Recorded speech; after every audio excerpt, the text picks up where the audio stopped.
প্রিয় সুধী, রাজশাহী জেলার চরমাঝারদিয়ার বাজার থেকে আপনাদেরকে স্বাগত জানাচ্ছি। হ্যাঁ শামীম, নাও তুমি নাও।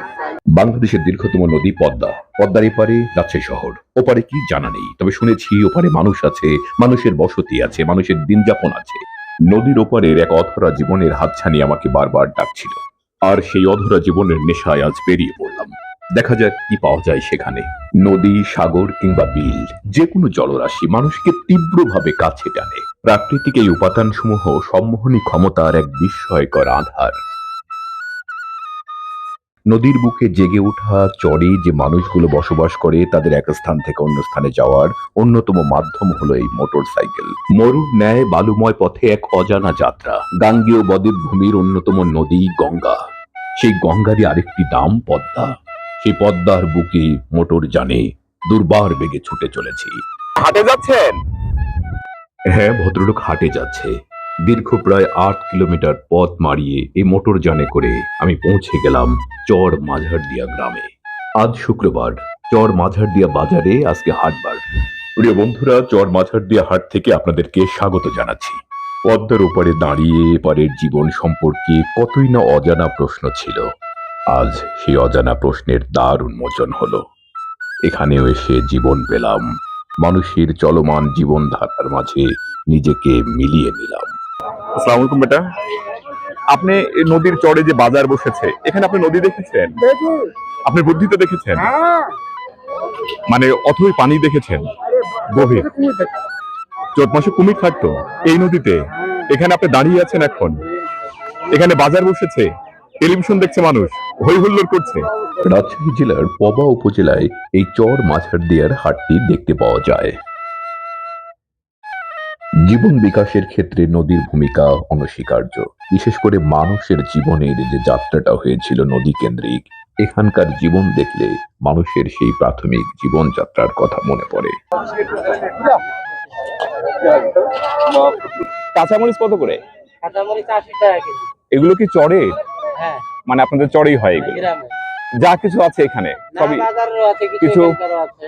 ও, রাজশাহী থেকে নিয়ে আসছেন? হ্যাঁ, আর বেশিরভাগই হচ্ছে এখানে চরে হয়। এখানেও হয়, বাজারেও হয়। তো কেমন মানে হাটটি এই যে মানুষজন যা হয়েছে, না হবে আর একটু হবে কেমন? হাটে লোকজন সবে আসতে শুরু করেছে। অল্প সময়ের মধ্যেই হাটটি আরো জমে উঠবে বলে অনেকেই মনে করেন।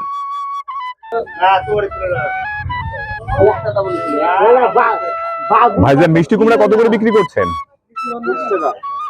আচ্ছা আচ্ছা, এই যে করল্লা আপনারা কি এটা কি ওপার থেকে নিয়ে আসেন না এটা চরের? এই পটল এগুলো সব চরের না? ঢেঁড়স টেরস সবই চরে হয় না?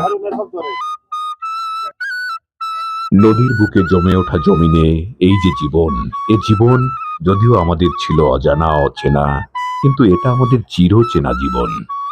মানুষগুলো আমাদের বড়ই আপনজন।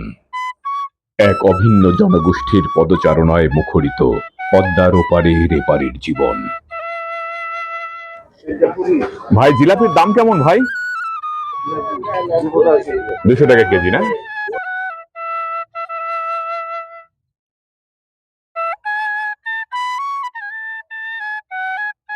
আসসালামু আলাইকুম কাকা। আপনি চমৎকার একটি জায়গাতে বসে আছেন, অর্থাৎ এটা ন্যাচারাল একটা ছাউনি আছে, যে ছাউনিটা দেখা যাচ্ছে যে শোলা দিয়ে নির্মিত আর কি। এখানে যথেষ্ট মানে এই উত্তপ্ত পরিবেশে চরের এখানে মনে হচ্ছে পার্কের মতো কি ছায়া সুশীতল একটা পরিবেশ। তো আপনি ভালো আছেন তো না? আচ্ছা আচ্ছা, আপনার বুদ্ধিতে কি এখানে আপনি নদী দেখেছেন? হ্যাঁ হ্যাঁ, আমি তো এখন থেকে এটা ৭০, ৬৮, ৬৯ সালে আমি নদী দেখেছি। এখানে নদী দেখেছেন মানে নদীর স্রোতধারা? অলরেডি ৬৮ সালে এটা নদী ছিল। নদী ছিল এটা আমি নিজে দেখেছি। এখানে, এখন একটা জীবন গড়ে উঠেছে। প্রমত্তা পদ্মা নদীর বুকে জেগে উঠেছে জীবন, এবং আজকে এই নদীর বুকে ব্যস্ত মানুষের কোলাহল মুখরিত জীবন। ভাই সালাম আলাইকুম, ভালো আছেন? পেঁয়াজ কত করে? 40 টাকা কেজি। দাম কি একটু বাড়ছে? ও, এই কি এটা চরের পেঁয়াজ? এই হাটে আমদানি হওয়া বিভিন্ন শাকসবজি মূলত চরেই উৎপন্ন হয়। কিছু শাকসবজি রয়েছে যেগুলো পদ্মার ওপার থেকে, অর্থাৎ রাজশাহী থেকে নিয়ে আসা হয়। রাজশাহীতে পদ্মা নদীর রাজশাহী অংশ থেকে নদীর ওপারের জীবন সম্পর্কে এপারের মানুষের ধারণা খুব একটা বেশি লক্ষ্য করা যায় না।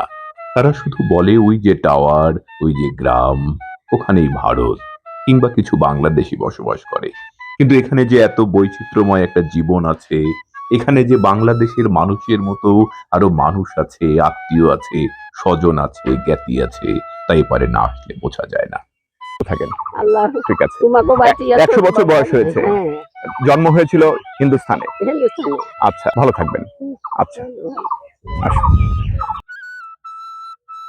পরিশেষে রাজশাহী জেলার পবা উপজেলার চর মাঝারদিয়ার বাজার থেকে সবাইকে ধন্যবাদ জানিয়ে আজকের মতো এখানেই শেষ করছি। সবাই ভালো থাকবেন।